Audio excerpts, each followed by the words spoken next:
One of the things you wrote about on LinkedIn that relates to all of this that we've just shown people is that there are now only 4 jobs. Can you explain this and what the future really looks like of these roles? Yeah, so I love this post. It wasn't me originally writing it. I like to comment on it, but this is completely true every time you look to a new startup. Like I worked for a while in VC, investing in early stage, and those early stage teams, they're super small, so they're going to be very pragmatic. And you're going to have maybe 3 founders, and you have typically one founder which is significantly more commercial.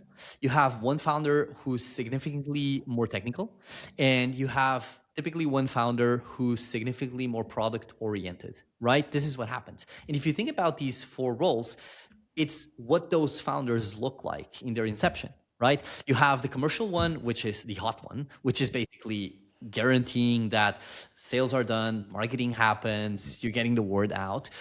You have the product person who's basically guaranteeing that something gets built. Now they have the ability to actually build it, right? And yeah, they're going to be vibe coding and slopping and doing a lot of stuff, because in the beginning, when you're trying to find product market fit, who cares if you're doing too much stuff? You're trying to get shots at the target. And then, of course, your technical person is going to be the person trying to guarantee that what gets done has the right scalability, is reliable, it's built the right way, et cetera, so that when you grow the team, when people join. So it's not that different from this reality, but now applied to multiple teams. So you can easily see a full stack squad that is an owner, that owns a P&L, owns an impact, owns an outcome, and has this stack. And the beauty about this, and I want to highlight specifically the security or SRE or infra, because the moment you create a great infrastructure that allows a non-technical person to actually code with AI to a production repository, it doesn't matter if that person is not technical anymore, because what matters is the infra or security person is doing a great job at protecting the repository. And protection here doesn't mean prevent the code.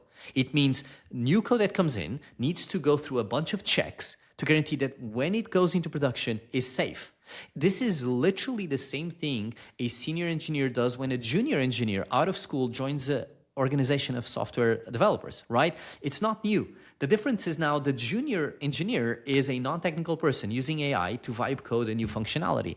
And I see a lot of people making a fuss out of this, but this is a known reality. And I think a lot of teams are going to be transitioning this way because the velocity to ship is crazy different. I used to think I had a retention problem. Turns out I had a messaging problem. I was sending the same onboarding emails to every new user, whether they activated on day 1 or never logged in again. I had no idea who was slipping or why. Customer.io changed that. Every message I send is now based on what users actually do in the product. Someone hits a key activation moment, they get nudged to the next one. Someone goes quiet, they get a different path entirely. Their AI agent makes it fast. I describe the campaign I want and it builds the full journey for me. Triggers, timing, copy, even branching logic. And when I want to know how something is performing, I just ask the agent directly and it tells me what to do next. They also have an MCP server, which means AI tools like Claude can see directly what's happening in your customer.io workspace. Your segments, your customer data, your attribution, all of it. So instead of explaining your business context every time you need help, Claude already knows it. Notion used customer.io to personalize their onboarding and hit nearly 50% open rate. Improved conversion by 6 to 7% with localized campaigns, and pushed open rates up another 20% through A/B testing. The idea is simple. Customer.io helps you deliver more impact from every message you send. If you're a PM or founder and your onboarding is still one size fits all, try Customer.io at customer.io. I hope you enjoyed that short clip. You can check out the full episode here.